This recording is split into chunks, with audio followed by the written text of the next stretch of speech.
O impeachment é um dispositivo político previsto na Constituição para retirar do poder o chefe do Executivo, seja ele municipal ou estadual ou federal.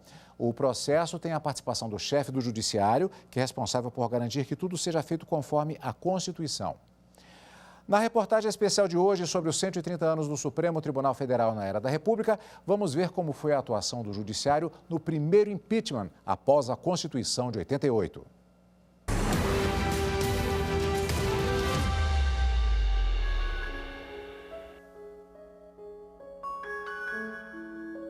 O tempo é o senhor da razão. E a razão da justiça é sempre a melhor e a mais forte. O julgamento da ação penal 465 pelo Supremo Tribunal Federal no último dia 24 de abril veio reescrever a história do Brasil na parte referente ao período em que exerci com muito orgulho e honra, pelo voto direto de todos os brasileiros, a presidência da República Federativa do Brasil. O julgamento destacado pelo senador Fernando Collor de Mello durante um pronunciamento em 2014 foi realizado no Supremo Tribunal Federal. A Corte absolveu o senador das acusações pelos crimes de peculato e corrupção passiva por falta de provas. Foi por causa dessas acusações que Collor sofreu impeachment. Mas para entender bem essa história, é preciso voltar um pouco no tempo.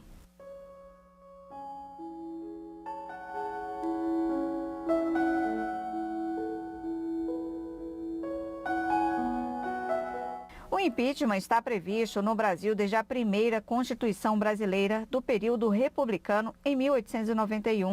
Até hoje, esse instrumento foi usado 3 vezes. A primeira em 1954, contra o então presidente Getúlio Vargas, mas o pedido não avançou. Vargas sofreu um processo de impeachment na Câmara, mas venceu aquela votação 15 dias antes de se suicidar.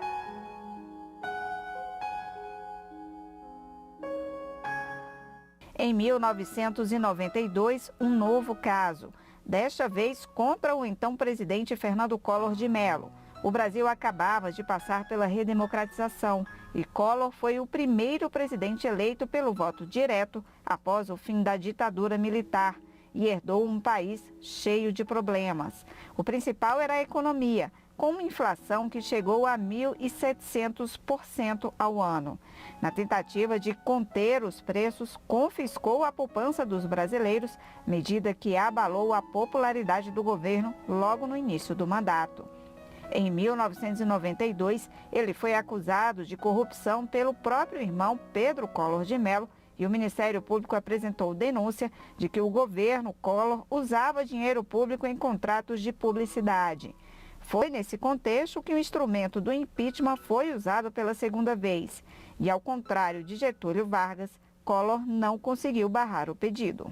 No começo, quando começou essa CPI de investigação, que começou a tramitar esse impeachment, ninguém na época achava que daria em alguma coisa, né? Mas aí vem o apoio popular, vem as manifestações, né, os famosos caras pintadas. Então, acaba que o impeachment vai para frente, passa pela Câmara, passa pelo Senado. Com o pedido aprovado na Câmara, coube ao Supremo Tribunal Federal definir as normas para o processo, uma vez que era preciso adaptar a lei do impeachment ao que estava previsto na Constituição de 1988.